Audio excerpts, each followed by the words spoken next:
Hi there, welcome to today's video. Today I want to talk all about solution content versus connection content. So I don't know if you find this, but I find that when I'm working with people, they're often working really hard on their content. So they're writing content that is all about, here's the solution to this thing. So let's say, for example, if you're a leadership expert, maybe you've got solutions around creating high-performing teams, like providing feedback, how to create, improve the productivity, coaching, communication. Like you might have all these pieces of content that go with how to be a great leader.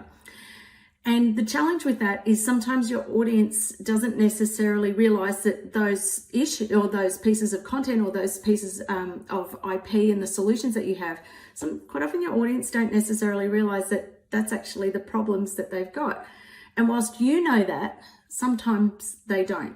And the other reason too is to have a look at, when you're looking at your content, is when you're creating solution content, it's quite prescriptive. It's kind of saying to the audience, well, here's what your problem is.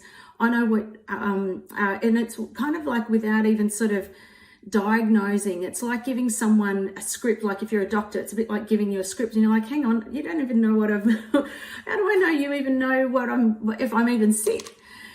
So what you're going to do is create some connection content in your content. And what that means is being able to talk to some of the problems and challenges and fears that your audience are having. So for example, again, if you're a leadership expert, what are the problems that leaders have? At the moment, if we talk about COVID or, that teams are disconnected, you're struggling to get everything done. You've got all these demands for your time. You're trying to keep people in the loop. You're trying to keep them engaged. You don't want to lose good people. You're trying to keep them motivated, on task. And as a leader, you're probably finding that to be able to get things completed at the moment is a little bit slow. So a lot of leaders are a bit frustrated at the moment.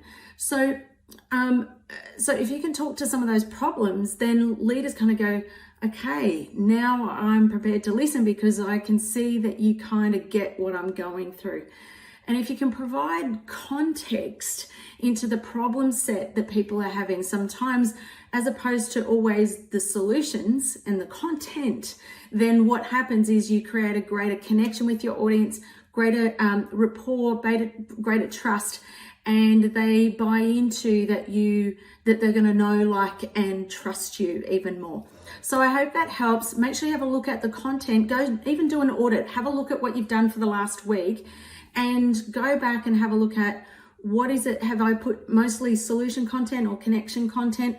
You kind of want to make sure you've got at least a balance, and if anything, sometimes a bit more connection content. So if you're stuck on how to do connection content in your practice as an expert or a change agent, then you can jump on, become part of Content Club. We have an awesome group of well over nearly, what do we have? We have about 60 people who are change agents who we connect every month, and we create 10 pieces of content in 2 hours. So I'd love to see you there and give you a hand so that you can create really powerful connection content. Have a great weekend.